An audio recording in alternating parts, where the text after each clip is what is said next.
मंगलम गौतमोगम मंगलम कुंद कुंदाय जैन धर्मास्तु मंगलम सर्वमंगल मांगल सर्वकल्याणकारकं प्रधानं सर्वधर्माणां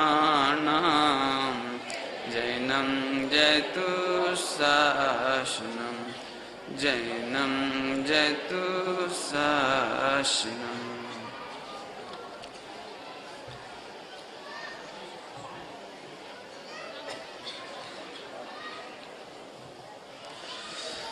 नए चक्र की कक्षा चल रही है।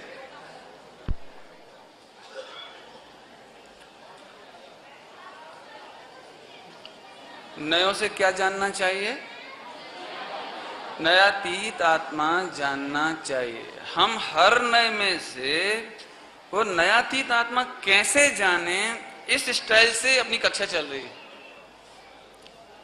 मैं जानता हूं जो लोग थोड़े भी नयों के बारे में जानते होंगे उन्हें मेरे नयों की कक्षा पर बहुत ही ऑब्जेक्शन होंगे। सचमुच होने चाहिए, क्योंकि पढ़ाने का तरीका यदि नयों को है तो कैसा है वो मैं आज बताता हूं, और उसमें से नयातीत कैसे निकालना वो बताता हूं। ये दो ट्रिक एक साथ चल रही है। जैसे आपने पहली ढाल पढ़ी ना, पहली ढाल में जीव के दुखों का वर्णन किया गया है। चार गति के दुखों का वर्णन किया गया है। 6 डाला की पहली ढाल है ना, काय का वर्णन है उसमें? चार गति के दुखों का वर्णन। चार गति में जीव दुखी है, नरक में बहुत दुख भोगे हैं। जीव ने कर्म के उदय बहुत भोगे हैं। अरे रे, अपन ने 8 कर्मों को बांधा है। अनंत काल में आत्मा को भूलकर हमने बहुत कर्म बांधे हैं और उन कर्मों का फल भोगा है। भूल करके भी नरक में मत चले जाना। अरे रे, मोक्ष जाने का उपाय करो भैया, मोक्ष में जाए बिना कोई सुखी नहीं होगा। ये इतना बड़ा मैंने जो पैराग्राफ बोला है, ये उपचरित असद्भुत व्यवहार नय का है। जिनागम में मैंने पहले ही कल कहा था, जब अपनी पहली चर्चा हुई थी, कि जिनवाणी में 99% कथन औपचरित असद्भुत व्यवहार का है। और मुझे भी प्रवचन में कहना चाहिए कि चार गति में दुख है, दुख है, दुख है। मोक्ष में सुख है, सुख है, सुख है। मोक्ष में जाकर के सुखी होंगे, चार गति में जाकर दुखी होंगे। ऐसा 99% कथन मिलेच्छ को मिलेच्छ भाषा में समझाते हैं। बच्चों को अर्थात अज्ञानियों को उनकी भाषा में समझाते हैं, लेकिन उनकी भाषा वो ब्राह्मणत्व नहीं है, वो परमार्थ नहीं है, वो श्रद्धान करने लायक नहीं है, वो सत्य मानने लायक नहीं है। सत्य माने झूठ है ये मैं नहीं कह रहा हूं, किसी अपेक्षा से सत्य है। जीव ने चार गति के दुख भोगे हैं, ये बात सच्ची है। जीव ने कर्म बांधे, जीव ने कर्म बांधे, इसका मतलब किसी और ने कर्म नहीं बांधे। जिन कर्मों का फल हमने भोगा है वो किसी और ने नहीं बांधे। हम मोक्ष में जाएंगे तो कोई और की वजह से नहीं जाएंगे, हम अपनी योग्यता से जाएंगे, अपने पुरुषार्थ से जाएंगे। कौन से नए से लिखी है बात? उपचरित असद्भुत व्यवहार नय। वक्त तो शाम का है, लेकिन चर्चा थोड़ी सी बहुत अच्छी है, इसलिए मैं उसको विस्तृत कर रहा हूं थोड़ा सा। हमें कहना चाहिए हम दूसरों का भला कर सकते हैं, कर सकते हैं, हम करते हैं। मैं आपको समझाता हूं, ये उपचरित असद्भुत व्यवहार नय। अब उपचरित असद्भुत व्यवहार नय इतना कह करके चुप हो गया, चुप हो गया, उसका काम पूरा हो गया। और यह 100% सत्य है। अनंत भगवान लोका लोक को जानते हैं, 100% सत्य है। कौन से नए से? हम जीवों का भला कर सकते हैं, हम दुनिया का उपकार कर सकते हैं, हम कर्मों को बांध सकते हैं, हम कर्मों को भोग सकते हैं। ऐसा कहना भी बहुत बड़ा उपकार है आचार्यों का। यदि आप इतना भी स्वीकार कर लें कि हम अपने ही कर्मों का फल भोगते हैं और अपन ने ही उन कर्मों को बांधा है, तो भी आपको संसार से वैराग्य आ जाएगा और तो भी आपको वीतरागता की सिद्धि हो जाएगी। आज हम मानते कहां हैं कि हम अपने कर्मों का ही फल भोगते हैं? बोलो, अभी किसी ने व्यक्ति ने खड़े होकर मेरी निंदा की तो हम सब उसे बुरा मानेंगे, आप सब भी उसे बुरा मानोगे, ये आदमी बहुत दुष्ट है, इतने अच्छे पंडित जी हैं और जो भरी सभा में उनका अपमान कर रहा है, इसको शर्म नहीं आती। और मैं भी सोचूंगा कि ये बहुत खराब आदमी है। सच्ची बात बताओ, ये अपयश प्रकृति का कर्ता कौन था, वो या मैं? तो अभी जो उदय आया है वो मैंने जो भोगा है अपयश, उसका भोगता मैं हूं या वो? अरे हम व्यर्थ में ही जगत को दोष देते हैं, ये हमें गालियां देते हैं, ये मुझे गुस्सा पैदा कराते हैं, ये झूठ है। लेकिन उपचरित असद्भुत व्यवहार न कहेगा सही है। आज तक जीव अपने स्त्री पुत्रादि के चक्कर में ही दुखी हुआ है, अपने स्त्री पुत्रादि के राग के कारण परेशान है।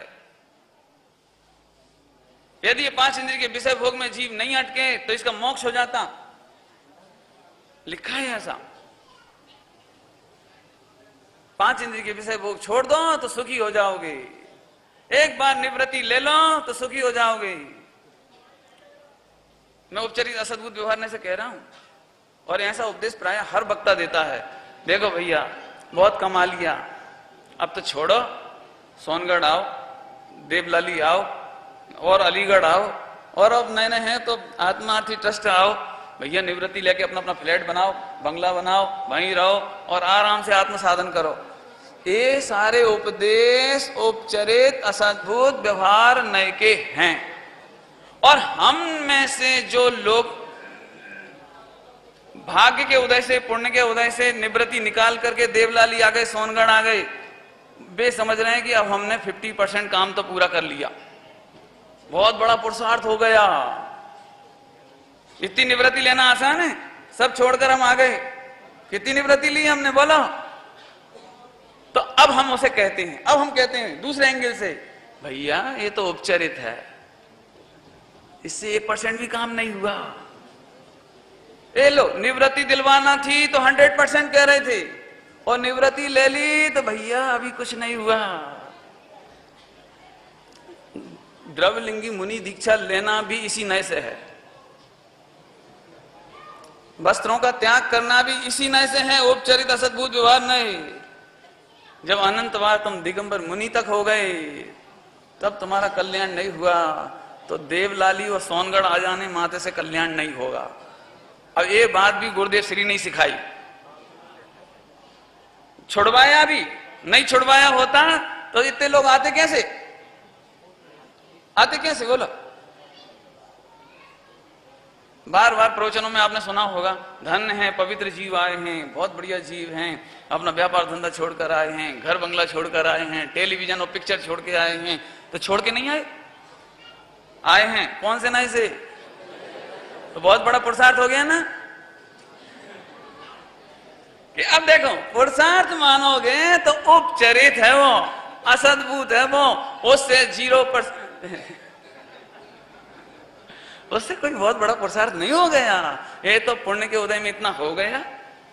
अरे रे, इनका कर्ता भोक्ता तुम ही हो, ऐसा मानने से रोग हो गया। किसी को दोष नहीं देंगे हम। घर में पत्नी योग्य नहीं है, पत्नी से द्वेष नहीं करेंगे, क्योंकि हम अपने ही कर्म के कर्ता भोक्ता हैं। आया समझ में आया? हाँ हाँ हाँ। हमने बहुत मेहनत की लेकिन हम अच्छा मकान नहीं बना पाए, अच्छी फैक्ट्री नहीं बना पाए, अथवा जितना हम चाह रहे थे वैसा ज्ञान प्राप्त नहीं कर पाए। बाहर से कोशिश तो बहुत की, कोई बात नहीं है, अपन नहीं कर्म बांधे, अपने कर्म का उदय है, किसी को दोष देने की जरूरत। दिगंबर मुनिराज के ऊपर उपसर्ग आता है। बोलो, कमठ ने उपसर्ग किया था कि नहीं किया था? अब ये झूठा था कि सच्चा था? बिल्कुल 100% सच्चा था।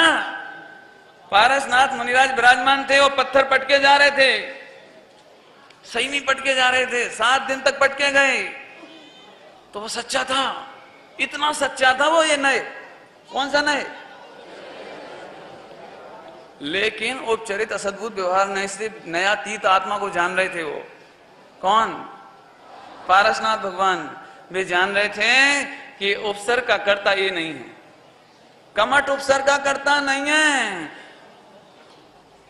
स्वयं किए जो कर्म शुभाशु फल निश्चय ही बेदेते। कौन से नय से लिखी है बात? उपचरित। इतनी बात समझ में आ गई? अब देखो, इतनी बात हो गई ना, तो ऐसा कहने की पद्धति, इसका नाम उपचरित असद्भुत व्यवहार है। तो यहां यदि मैं इतना ही कह के छोड़ दूं तो आप लोगों को जो परमार्थ की सिद्धि होनी चाहिए वो नहीं हो पाती। और मुझे एक स्पेशल काम करना है, मुझे केवल 8 नयों का ज्ञान नहीं कराना है। जिन वाणी में ऐसे 99% कथन पढ़ करके उनको उपचरित असद्भुत समझ करके उनका वजन सबसे कम रखना, ये मुझे सिखाना है। मेरी पढ़ाई का मूल सेंटर पॉइंट ये है बस। अब हरकत नहीं करना। आप, मैं पहले कह चुका हूं, नरक में दुख है, नरक से जीव दुखी है, स्वर्ग में जीव सुखी है और मोक्ष में परम सुखी है। ऐसा कहना उपचरित असद्भुत व्यवहार न है। और अब मैं नयातीत की ओर जा रहा हूं, नयातीत की ओर, कि खरेखर देखा जाए तो आज तक जीव नरक से दुखी हुआ नहीं। अब देखो उलट गई ना गाड़ी। क्यों?